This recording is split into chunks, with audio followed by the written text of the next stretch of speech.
મારું નામ ધવલ છે. હું દિલ્હીમાં ભણું છું અને ટ્યુશન લઉં છું. મારા ગામની પડોશમાં એક ભાઈ છે જેના લગ્ન 2 વર્ષ પહેલા જ થયા છે. તેની ભાભી ખૂબ જ ગોરી અને પાતળી શરીરની છે. તે ઉંમરમાં મારા કરતા નાની છે. તેઓ પણ દિલ્હીમાં રહે છે. તેથી હું ક્યારેક તેમના ઘરે જતો હતો. હોળીનો સમય હતો. મારે ઘરે જવાનું હતું. ટિકિટ ન મળી. હું ભાઈના ઘરે ગયો અને પૂછ્યું કે તમે લોકો ક્યારે જાઓ છો? તો મને ખબર પડી કે ભાઈને કંઈક કામ છે. તે નહીં જાય અને ભાભી જશે. શું ભાભી એકલા જશે? તો ભાઈએ કહ્યું કે તમે જાઓ, તમે ભાભીને પણ લઈ જાઓ. મેં કહ્યું ભાઈ, ટિકિટ મળશે તો જ એ જઈ શકશે. ભાઈએ એજન્ટ સાથે વાત કરી તો અમને ખબર પડી કે સ્લીપર બસમાં 1 સીટર અને 1 સ્લીપરની ટિકિટ છે. મારે ઘરે જવાનું હતું એટલે મેં કહ્યું કોઈ વાંધો નહીં ભાભી, તમે સ્લીપરમાં જાઓ, હું બેસીને જતો રહીશ. વિદાયનો દિવસ આવ્યો. અમે બંને બસ સ્ટોપ પર પહોંચ્યા. ભાભી એ સ્કાય બ્લુ કલરની સાડી પહેરેલી હતી અને 1 નંબર દેખાતી હતી. મેં લોઅર અને ટી-શર્ટ પહેરી હતી જેથી મને આરામ મળે. અમે બસમાં ચઢ્યા ત્યારે અમારી કેબિનમાં એક છોકરો ચડેલો જોયો. ભાભીએ કહ્યું હવે તું સૂઈ જા, મારે બેસીને જવું પડશે. મેં કહ્યું ભાભી તમે થોડી વાર બેસો, હું તેની સાથે વાત કરીને જોઈ લઈશ. જો તે રાજી થાય તો તું આવીને સૂઈ જા. તું મારી સાથે એડજસ્ટ થઈ જજે. હું કેબિનની અંદર ગયો. મેં તેને કહ્યું કે ભાઈ અમે સાથે છીએ. જો તમને કોઈ સમસ્યા ન હોય તો નીચેની સીટ પર જાઓ. તે છોકરો માની ગયો અને નીચેની સીટ પર ગયો. સાંજના 4 વાગી ગયા હતા. હવે હું અને ભાભી એક કેબિનમાં ઉપરના માળે સૂતા હતા. ભાભીએ માથું એક બાજુ અને મેં બીજી બાજુ માથું મૂક્યું હતું. ભાભીએ કેબિનને તાળું મારી દીધું. મેં પૂછતા તેણે કહ્યું કે સામે એક માણસ હતો જે અહીં જોઈ રહ્યો હતો. બસ આગળ વધી રહી હતી. હું એસીની ઠંડી હવામાં સૂઈ ગયો. હું સૂઈ રહ્યો હતો ત્યારે અચાનક ભાભીનો પગ મારા ચહેરા પર પડ્યો. હું ઊભો થઈને બેસી ગયો.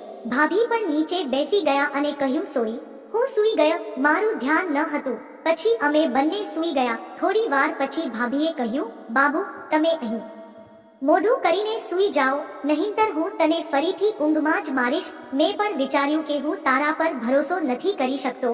જો હું તને ઊંઘમાં મારી નાખીશ તો પછી સમસ્યા થશે. હવે અમે બંને એકબીજાની તરફ પીઠ ટેકવીને સૂઈ રહ્યા હતા. ભાભી કદાચ સૂઈ રહી હતી પણ મને ઊંઘ ન આવી. હવે મેં વાંચેલી બધી વાર્તાઓ મારા મગજમાં ચાલી રહી હતી. ધીમે ધીમે મારું શરીર થવા લાગ્યું. મને લાગ્યું કે ભાભી તો ઊંઘી ગઈ છે તો હું તેની સાથે સૂઈ ન જાઉં.